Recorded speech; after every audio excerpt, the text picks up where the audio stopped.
लेकिन आपने सुन लिया आमिर डोगर साहब ने कहा कि नहीं हुआ। तो आप मुझे बताएं कि जो कुछ वो भी हम पूछेंगे हाजी गुलाम अली साहब से कि क्या तहफ़्फ़ुज़ात थे जो JUIFA के भी, लेकिन अली गौर बलोच साहब आप अपनी बात भी मुकम्मल करें और क्विकली मुझे ये बता दें कि वाकई कंसेंसस हो चुका हुआ है। जी बिल्कुल, जाहिर है कि आपने देखा यही एक जमहूरी तरीका है और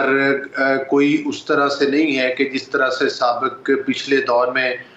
डिक्टेट किया जाता था असम्बली को और रबड़ स्टैम्प के तौर पर इस्तेमाल किया जाता था और ख़ुद उस वक्त के सिलेक्टेड प्राइम मिनिस्टर कहते थे कि मेरे इजलास में तो लोगों को भेजा जाता है। यहाँ पर पॉलिटिकल पार्टीज़ के साथ निगोशिएट किया जा रहा है, उनके साथ मशावरत की जा रही है, जिस तरह से कि PTI के लोगों का भी बयान आया। लेकिन वो तो एक अलग बात है, वो तो मुखालफत बराए मुखालफत की सियासत करते हैं, मैं इस वक्त उस बात को डिस्कस नहीं करना चाहता। लेकिन मैं समझता हूँ कि मौलाना साहब ने जाहिर है कि जिस तरह से उनकी नवाज शरीफ साहब और जरदारी साहब और बिलावल साहब के साथ मीटिंग्स हुई जिसमें प्राइम मिनिस्टर भी मौजूद थे और पंजाब की चीफ मिनिस्टर भी मौजूद थी और दीगर काबरीन भी थे, तो मैं समझता हूँ कि काफ़ी हद तक जो है वो इत्तफाक़ राय हो चुका है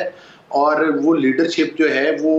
तमाम पॉलिटिकल पार्टीज़ की जो है वो मज़ीद वजाहत भी कर देगी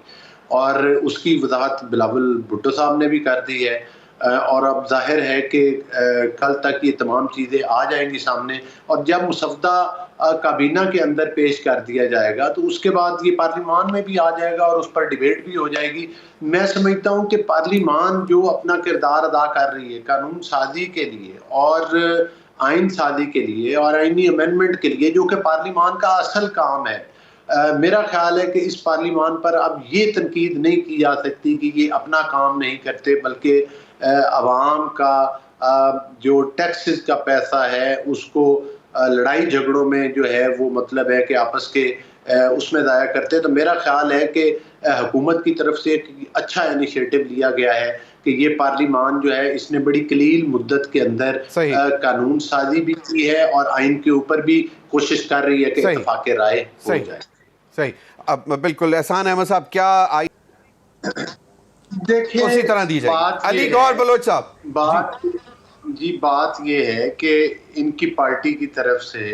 ये बात आई कि हुकूमती 7 अरकान हमारे साथ राब्ते में, तो इसका मतलब ये है कि ये करें तो वो आइन और कानून की बात है और दूसरा करें तो वो हार्स ट्रेडिंग है। एक हलाल हार्स ट्रेडिंग है, एक हराम हार्स ट्रेडिंग है। तो पहली बात तो ये है कि 63 के बाद बड़ी क्लियर हो गया है कि कोई रुकन अगर समझता है कि कानून और आइन के मुताबिक उसने पाकिस्तान की और जमहूरियत की बका के लिए को अपना किरदार अदा करना है और अपनी सीट की भी कुर्बानी देनी है, तो मेरा ख्याल है कि ये तो उसको इस चीज़ का क्रेडिट देना चाहिए कि उसने बड़ी फराक दिली का जज्बा है। अली गौर बलोच साहब, तो मैं समझता हूँ कि अली गौर बलोच साहब क्विकली एक क्वेश्चन ले लें और उसका जवाब भी जल्दी से मुझे दे दें कि आप PTI छोड़े, गफूर हैदरी साहब, मौलाना गफूर हैदरी साहब कह रहे हैं कि भाई जबरदस्ती नहीं, तो फिर वो इत्तफाक कहां पे हुआ था जो खसूसी कमेटी थी जिसपे अभी तक ये कह रहे हैं कि जी जोर जबरदस्ती से नहीं होगा और इसी वजह से अब कल सुबह 9:30 बजे काबीना का इजलास हो गया है।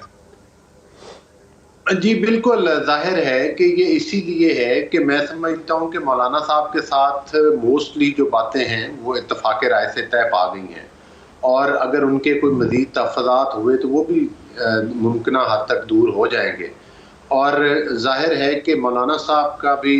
हम तवक्को करते हैं कि जिन चीज़ों के ऊपर इत्तफाक़ राय हुआ है वो भी अब उस पर कायम रहेंगे और मेरा ख्याल है कि ये तमाम मामलात खुश असलूबी के साथ तय पा जाएंगे। और जहाँ तक आइनी तरमीम कुछ लोग जो इसमें रखने डाल रहे हैं, जो नहीं चाहते, जिन्होंने हमेशा पाकिस्तान में इंतशार की सियासत की है, जिन्होंने हमेशा पाकिस्तान में अनारकी फैलाई है, जिन्होंने हमेशा पाकिस्तान के ख़िलाफ़ लॉबिंग्स की हैं, जिन्होंने हमेशा पाकिस्तान के ख़िलाफ़ खतूत लिखे हैं, अब उनको भी अपने गिरेबान में झांकना चाहिए और मैं समझता हूँ कि ये उनके लिए बेहतरीन मौका है कि वो इन तरमीम का साथ दें और इस चीज़ साथ देने का आप कह रहे हैं, लेकिन वो कह रहे हैं कि अभी भी जोर जबरदस्ती अगर कोशिश की गई तो फिर मामला खराब हो गया। इसका मतलब है कि इत्तफाक तो नहीं हुआ ना। जिस हद तक मशावरत का अमल हो चुका है, इसको जोर ज़बरदस्ती तो अब नहीं कहा जा सकता, लेकिन जाहिर है कि हुकूमती पार्टी ने भी अपनी तजावीज़ रखी हुई हैं ज़ाहिर है काफ़ी हद तक जिस तरह से कि अभी कह रहे हैं कि बहुत ज़्यादा तजावीज़ थी जिसमें से 26 पर इत्तफाक़ राय हुआ है, तो मेरा ख़्याल है कि इसमें JUI को और मौलाना साहब भी अपना किरदार अदा करेंगे और उनसे इत्तफाक़ करेंगे उन चीज़ों के साथ। और ज़ाहिर है कि ज़ोर ज़बरदस्ती वाली स्टेटमेंट तो हम भी दे सकते हैं, लेकिन ये मौका नहीं है कि हरगिज़ इस किस्म की स्टेटमेंट से गुरेज़ करना चाहिए। मुल्क एक नाज़ुक दौर के ऊपर खड़ा हुआ है, तो मेरा ख्याल है ज़ोर ज़बरदस्ती वाली तो कतई तौर पर ना हमारी पार्टी और ना हमारे इत्तेहादी इस चीज़ पर यकीन रखते हैं।